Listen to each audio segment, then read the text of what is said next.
Hi, everybody. I hope everybody's doing well today. Happy Monday.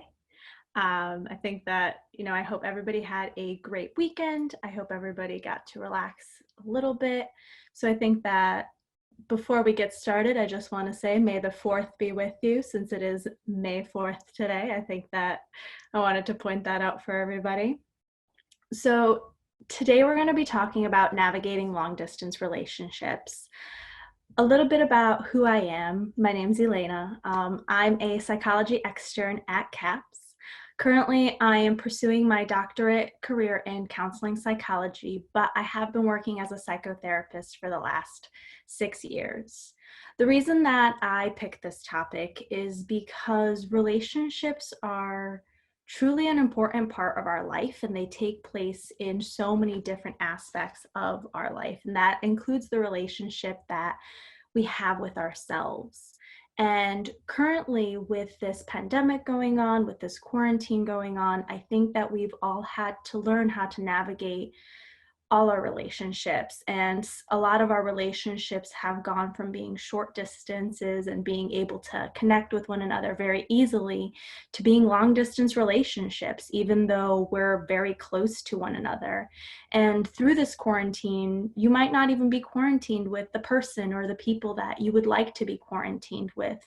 And I think that the reason that this topic holds a very special place in my heart is because I have a strong interest in this content, but I also have personal life experience with this content as well. So a lot of the things that we'll be talking about, I can understand the difficulties that come with it. So there's so many types of relationships that we hold in our lives. And I think that sometimes for all of us, we tend to say that, oh, relationships are only our intimate relationships. And the idea of when creating this was kind of the idea of long distance relationships. Oh, our partners, our intimate partners. But really, we hold relationships with so many people, our close friendships, our family relationships. Those are really important to hone in on as well. We have our relationship with strangers and our relationships with their acquaintances. And we also, again, have that relationship with ourselves. So although a lot of this information can be, put to good use with our intimate partners and our romantic partners, a lot of this information that I'll be talking about today can be applied with yourselves and with your family and with your friends. So I want you to keep that in mind as we're going through all of this, because these are just some tips and tricks that can be helpful when, things are getting tough. And I think that especially right now, being that we've had to adjust to so much and that we've lost so much with the changes that have come because of this pandemic, I think that it's important that we hone in on some of these tips and tricks. But before we really go into depth of talking about how to navigate some of these relationships, I really want to just focus a little bit on, grieving the loss of normality and grieving the loss of everything that's going on right now. And sometimes we associate grief only with the loss of a person. Somebody dies, we now are like, oh, we lost that person. But really, we grieve the loss of so many things. We grieve the loss of the closeness with a friend, a family member, a partner, the loss of a routine, the loss of plans, a vacation, time planned together, the loss of planned community events. And with these losses comes the same emotions that we experience when we lose somebody physically. So that, that means the denial, the anger, the bargaining, the depression, and eventually acceptance. But I do want to point out that we have all lost so much during this time. I think losing our routine, losing the expectations of what the duration of the semester was going to look like, losing that time with our professors and our friends and our West community. And I think that, even the plans that we've created to move forward in the summer together, the plans that we've created with our friends, I think that there's a big loss there. And as we all know, we grieve in different ways, and we all grieve in our own ways. And so I do invite all of you to make sure that you're being kind and compassionate towards yourself during this time, and meeting your own needs and wants at where you are. because we want to make sure that we're showing love to ourselves and showing love to the people around us. And that kind of brings me to my next slide, which is the 5 love languages. And I just want to point out that I, in no way, shape, or form, coined this. And this was coined by Dr. Gary Chapman, who wrote a book on 5 love languages. And if you want to know more, you can definitely buy the book. You can go and Google him. You can take the 5 love languages quiz. I think for me, I've taken the quiz a few times, and I'll share with you all that my love language is physical touch. But the importance that I want to hone in on this is that we all receive love differently, and we all give love differently. And sometimes the love that we're giving to another person isn't exactly the love that they're wanting to receive. Sometimes we're giving a person the love that we would like to receive, and it's not the same as what they need. So I'm just going to go through each and every one of these and then just kind of talk a little bit more about them after. So quality time. This love language is about giving the person your undivided attention, spending time and being present with them, doing things with the other person. Some examples would be, planning fun trips together, or especially right now, going on virtual dates together. So I think that, quality time is important for a person who really values that, and kind of being aware of that. Words of affirmation, when we're talking about giving love and with words of affirmation, we're showing love through language. We're using affirmations such as, telling the person that you're proud of them, or telling them that you love them, or why that person is important to you. Sometimes we forget. Sometimes people really like to hear why they're important to you, why, they mean so much to you, or how you're feeling towards them.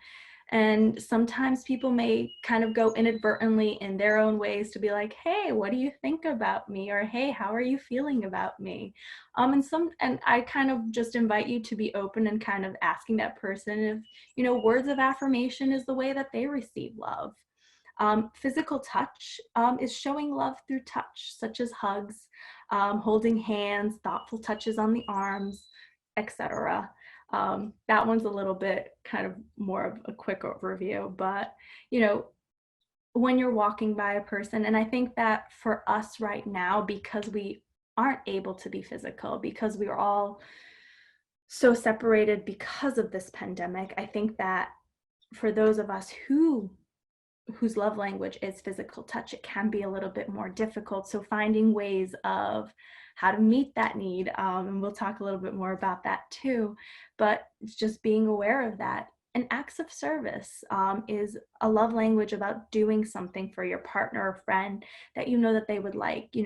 Maybe asking them if they need help with something that seems really stressful, or maybe one of your friends is really struggling and studying, and that. And so maybe offering that extra time to be, a listening ear or support, or kind of helping them through that process. And so, or maybe doing a task with them to help them get a little bit more organized. And the last love language that I have on the list is receiving gifts. And this language is about, showing love through giving a person a gift.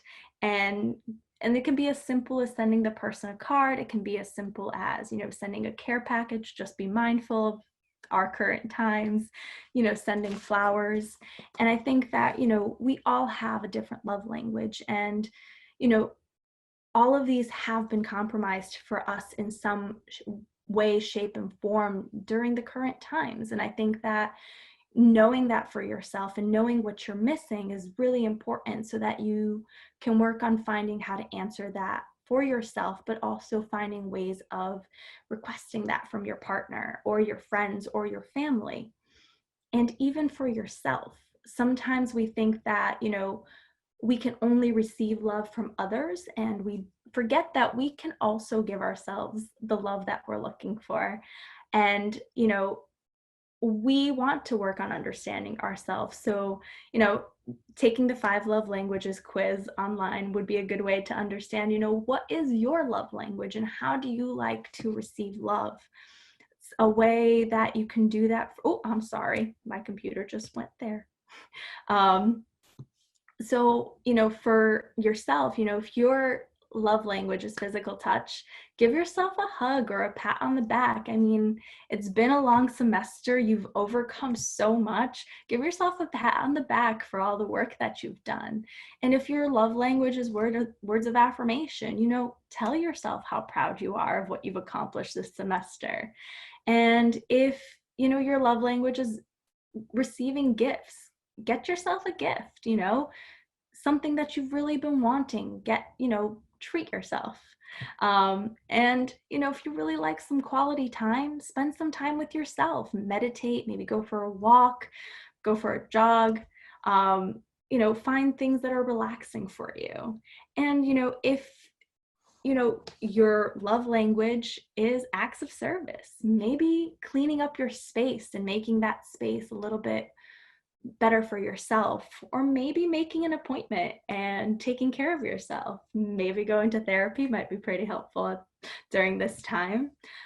So I definitely recommend, you know, figuring out what is best for you, trying to answer to yourself with your own love language and giving yourself that self-love. And I think especially during this time, the best way to kind of talk about these love languages is through communication. And I think that, you know, we all talk about how important it is to communicate, and we all make a point of it, but sometimes communication can be really difficult. And especially during these times where, you know, most of our conversations are happening through Zoom, through FaceTime, through Google Hangouts, or any whatever platforms you're using, it takes a lot more effort than, you know, being in front of a person and being able to talk to them. It takes a lot more energy because you have to be a little bit more just more concentrated, and it's a little bit easier to get distracted because, you know, our phones have access to many social medias of TikTok and Snapchat and the whole world wide web. So, but I really want to hone in on communication because it is, I would have to say, one of the most important skills when working and navigating some of these long distance relationships. And some aspects of communication are active listening, direct communication, nonviolent communication, or as I like to call it, peaceful communication. And it's important for your needs and wants to be heard. And I mean, I'm sure that we are all listening to a lot. And, you know, we listen to obtain information, to understand, for enjoyment, to learn. So we're listening to so much right now, whether it be watching Netflix and listening to all the shows and movies we're watching, listening to all the TikToks and scrolling through the For You page, listening to Snapchat, you know, listening to music, listening to one another. But sometimes, you know, it's important to know that when we are actively listening, we are really listening and responding with full attention to what is being said in that moment. And sometimes that can be difficult because there's a lot of things that are going on in our mind, but we want to try to actively concentrate on what the speaker is saying. We want to make sure that we're giving verbal and nonverbal feedback to the speaker. And with active listening, we want to work on understanding what the person is saying and feeling. Um, and sometimes that can be difficult because we want, I mean, I invite you as I talk about these things, I think about, like, when you're talking to a person, how often are you thinking about what you want to say next, how you want to combat what that person is saying? And just kind of think of how often you're attending to these skills. And I mean, it's hard to be active listening, and I think it's even harder now being so kind of cooped up and not being able to listen. So I invite you to kind of just think of these conversations in your head and try to be attentive to how often you're, you know, doing your best to use these skills. So when we're paying attention, This means even like on FaceTime and Zoom and any virtual platform that you're talking, or even just talking on the phone. Make sure you're looking at the person speaking, or, giving them your undivided attention. That means trying to put away distracting thoughts, or not scrolling through Instagram and TikTok while talking to the person, which I will admit is very, very tempting because they're very addictive. And when we are talking to the person, we want to show that we're listening. And that just means using your body language. And I know in saying that right now, you can only see me head up. So that's super limited body language that we have with one another. And keeping that in mind with all your, communications. If you're using FaceTime, if you're using these platforms, you're really only seeing the head up, which can limit so much body language. So, it's important to nod occasionally, use your facial expressions, smile, make a confused face, make a like, what are you talking about face? Use verbal cues like saying, uh-huh, yes, I'm listening to you, tell me more about what you're saying. So, we can still apply that aspect of body language, and we can still apply the aspect of eye contact. And like sometimes it's really hard to just keep staring at the person like straight ahead. So like looking right up here, or like looking like at their eyebrows, but like trying to at least maintain that you are paying attention to the person. And while they're talking, be able to provide that feedback. What I'm hearing you say is, it sounds like you're saying this, are really great ways to just reflect back. And if you're confused about what a person is saying, ask for clarification. What do you mean when you say this? This is what I'm getting with what you're saying. Is that what you really mean? Or am I not hearing you correctly? Can you explain that more to me? And most importantly, don't judge. Allow the person to finish speaking before asking questions, and as hard as it is, don't interrupt with your own viewpoints. I know that from my own personal experience, that can be hard sometimes. You really want to share your viewpoint, or you really can like, oh, this might be helpful. I really want to share that with you. But like really just taking that time and putting that aside and asking if it's going to be, helpful. And when we're responding appropriately, just meaning, we're encouraging, we're being respectful, and we're working and doing our best to understand what the person is trying to say from their perspective. I think one of the best ways to kind of conceptualize this, and what really helps me, is really just listen the way that you want somebody to listen to you. I mean, in thinking about it, like you wouldn't want somebody to be scrolling through Instagram while talking to you. I think, you want their undivided attention. So kind of keep that in mind when somebody's talking to you. Another really important aspect, which can be really hard but super important, is direct communication. And what this means is really using declarative statements rather than questions. And that means using I statements. I want, I feel, I need are all great ways of direct communication. Like, for example, I would like to have a virtual date night. Take responsibilities for your desires, thoughts, and feelings. Be specific with what you're asking. And don't use words like never or always in your conversations, because they're just, nobody always does something. Nobody never does something. Sometimes in our perceptions, we might see it that way, but we're not really responding accordingly to the situation. And some examples, and I want to share these with you. So when we're using I statements, we want to say, I feel blank when you blank. An example can be like, we don't want to blame somebody. So instead of saying like, you keep coming home late at night, you're so inconsiderate.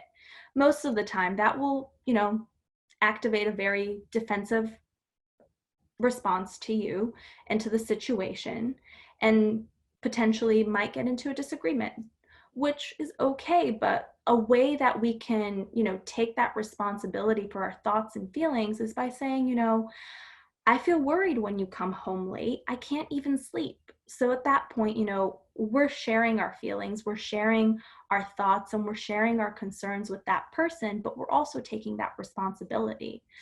Another example could be like, for example, haven't talked to your friend in a while, and you feel, you feel like the person doesn't care. So instead of saying like, you never call me, I guess we just won't talk anymore, I guess this friendship is over, that can set off a very defensive response. Whereas if, we respond in the I feel blank when blank, so I feel hurt when we go a long time without talking because I'm afraid that you don't care.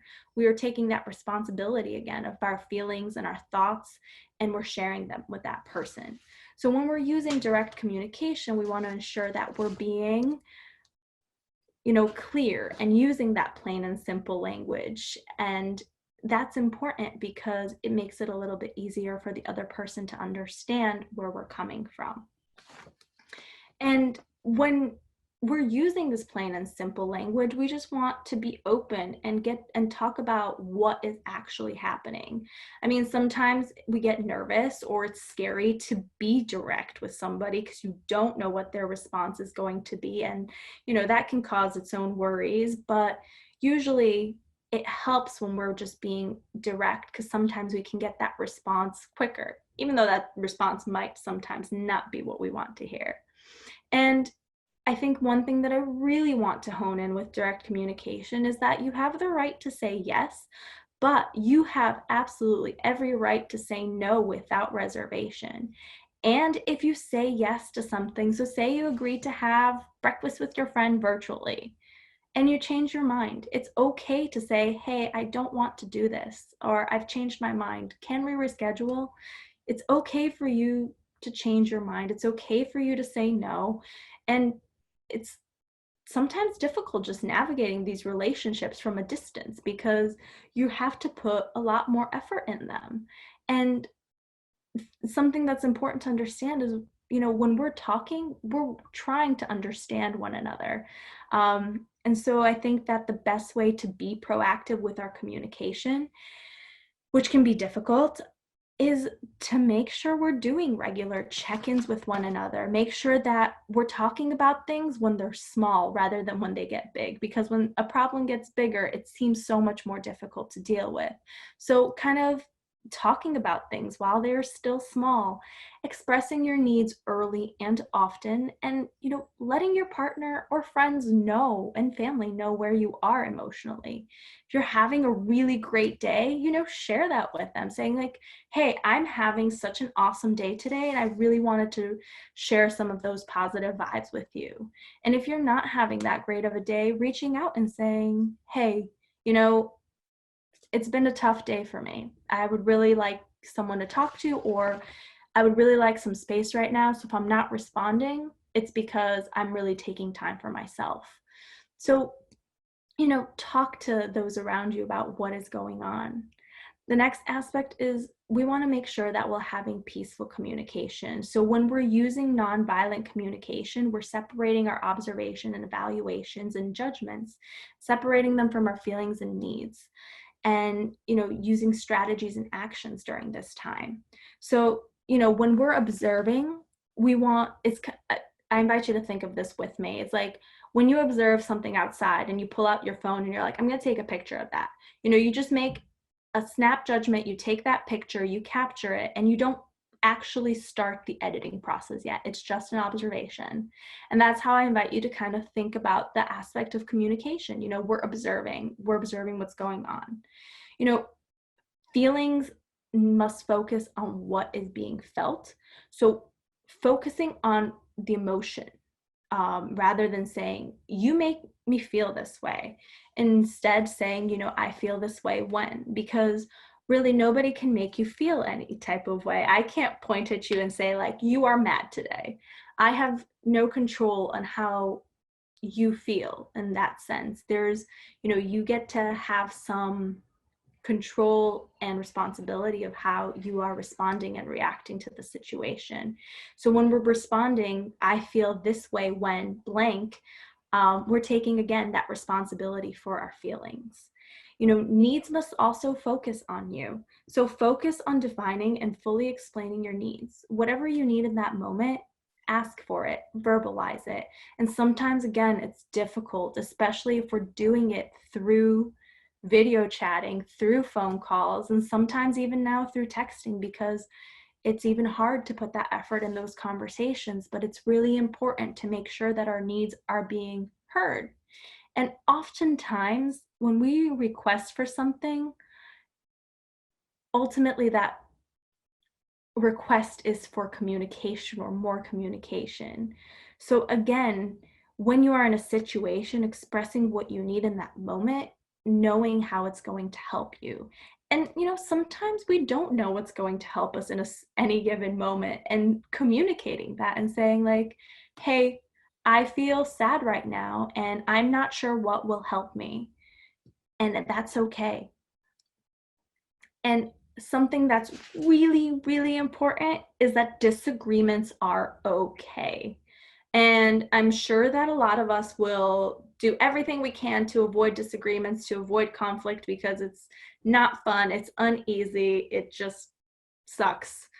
But disagreements are okay. And so I'm just going to kind of go through these few steps and talk a little bit about them. And so when we're in a disagreement, focus on the problem, not the person.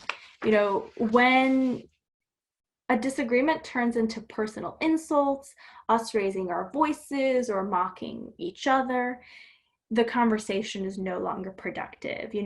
Be careful to focus on the problem without placing the blame on the other person. And again, if the disagreement now becomes about the person and not about what the problem actually was, the best thing that you can do in that moment is step away from that situation.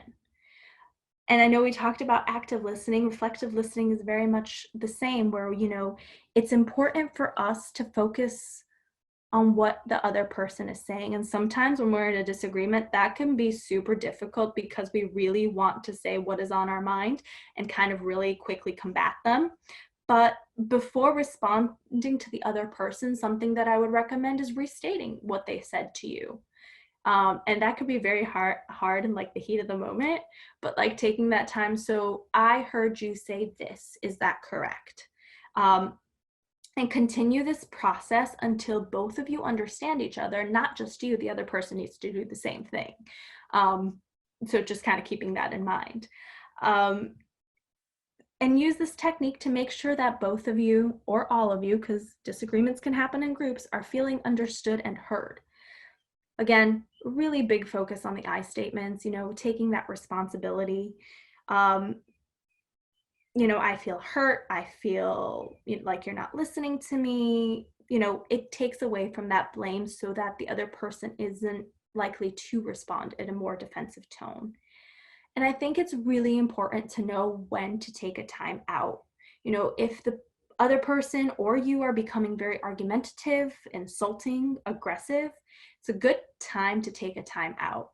And, but have a plan in place so that you can return back to this conversation, because leaving issues unaddressed is not a great idea because it'll come up at another time.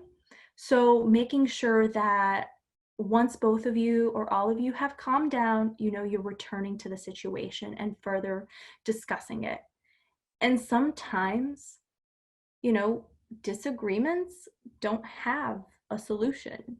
So sometimes you just have to work towards a resolution, and trying to compromise at what will benefit the both of you or all of you.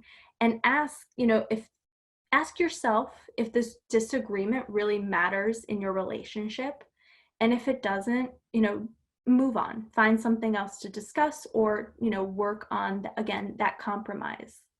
And I want to hone in on like some fair fighting rules that, discuss one issue at a time. When we go from one issue, one problem, and we kind of snowball it to all the other problems, not much is solved. That issue is still an issue, and the other person might just feel attacked at that time, or you might be feeling attacked if the person is doing that to you. Take turns talking. again, kind of going back to, that reflective listening. If you're having a hard time listening to one another, maybe setting up like time limits, like you talk for 1 minute, I talk for 1 minute, and you keep doing that. One thing, no yelling. Sometimes arguments can be won by who is the loudest, but the problem can just get worse. And attempt to come to a compromise and understanding. There's no perfect answer to arguments. Life is messy and things happen and we disagree, and that's okay. And if, try your best to compromise. And if you can't compromise, try to understand to help each other soothe some of those negative feelings. And I think as we move forward into talking a little bit more about navigating so much of this is kind of setting up these goals for one another. The best way to create goals, I'm being a little bit biased, but I think it's a really great way to set goals, is to set SMART goals, which are specific, measurable, attainable, relevant, and time-bound goals. And, these types of goals are helpful because, the goal is direct and detailed when we're saying that it's specific. The goal is quantifiable. The goal is, realistic, and you have tools and resources to attain it.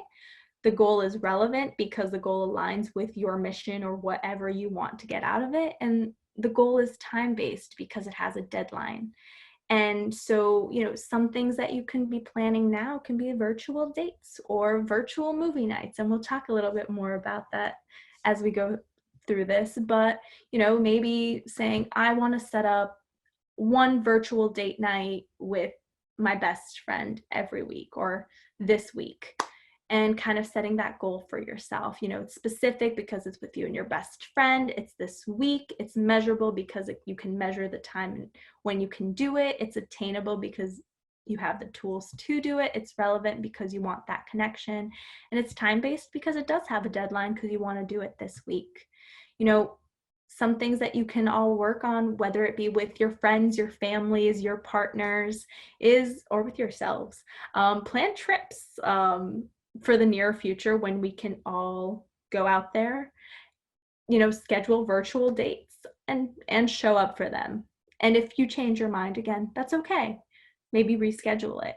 But when we set goals, they help us keep our mind focused. And I think right now there's so much uncertainty that when we're creating these goals, it gives us a target and it helps us shoot our energy towards something.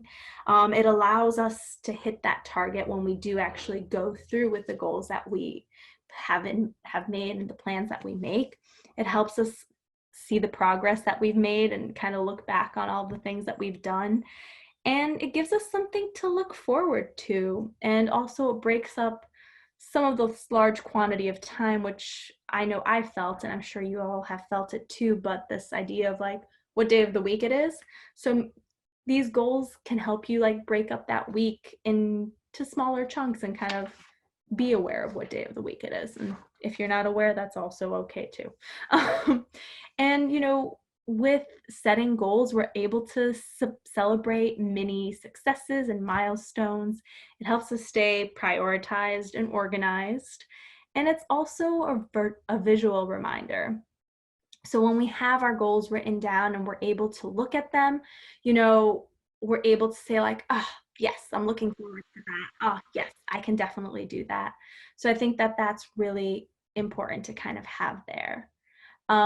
In creating these goals, it's important that, you set these goals for yourself and to be compassionate towards your needs and where you are right now. It can be, again, it's a difficult time. So, make sure that you're being kind to yourself. And if you need more time to yourself, that's okay. If you need a hug, give yourself one. But, creating some personal goals that you can focus on, such as meditation, reading more, taking more walks, or creating goals with your loved ones. Something that you can do, these are just some ideas. There's not a lot here, but you can always think of more, virtual date nights. Each one of you can each one of you can make a meal and sit down and, eat it together, kind of like going to a restaurant, but also kind of like being together. Um, you know, play 100 questions with each other, get to know each other more, sing karaoke together, or if you're missing having that person close to you or next to you, have a virtual sleepover, sleep together through the night via like Skype or Zoom or whatever your heart desires, or FaceTime, because we have so many apps. If you check out our CAPS website, you can kind of locate a lot of the meditation apps, but you can meditate, do yoga, or exercise together. There's a lot of different things you can do together virtually during this time, which I know for some of us may be hard, but I think it's really important that we take the time to, plan some of these things, whether it be just for ourselves, with our friends, with our families that might be far away, and, even with our romantic partners. So here is kind of like a weekly planner. As I'm talking through this, I want you all to just kind of take some time and think about goals that you would like to set for yourself for this upcoming week. And, again, try to use those SMART goals, being specific, measurable, attainable, relevant, and timely. And see what you can come up with for yourself, whether it be planning a virtual date with your best friend, planning some time for self-care, planning, I don't know, 100 questions with your partner to get to know them better, or, singing karaoke together. Take some time. I'm going to give us about like 5 minutes, and I'll let you all kind of plan what you would like your week to look like. I'm going to share what is on my calendar. I couldn't share my exact calendar, so I had to kind of put it all together on this, but this is what my calendar looks like for this upcoming week. And so these were some things that I came up with. So I would just say, let's take about 5 minutes, and I'll set a timer for us here, and just, plan what you want your week to look like.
As everybody's starting to just kind of wrap that up, I hope that you're able to kind of come up with some ideas for yourself and for you what you would like to do.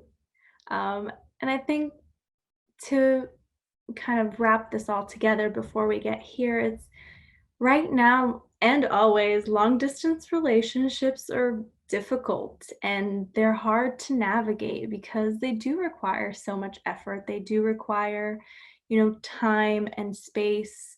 And especially right now, it can be very difficult with everything going on and, with everything that we have to deal with and work through. So I think that some of the things, in this presentation are just really, communicate what you need, what your wants are. Take some time for yourself if you really need it. Give yourself the self-love that you need. Plan some goals that, are smart goals, so that, you can work on attaining them for yourself and with your friends and your family and your partners. So I just, I think my biggest message that I want to share with all of you is just be kind and compassionate to yourselves during this time because, it is a difficult time and it involves a lot of adjustments and a lot of navigation, not only through relationships, but through everything else. Please ask questions. Please don't be afraid to ask any questions. And I just want to keep this slide up as we are talking about through any questions, CAPS, we are here for you. We have our on-call services that we have continued services of telehealth going on right now for students on campus or residing in Connecticut. And if you're looking to establish services outside of Connecticut and locate services through WesleyanThrivingCampus.com. So thank you, everybody.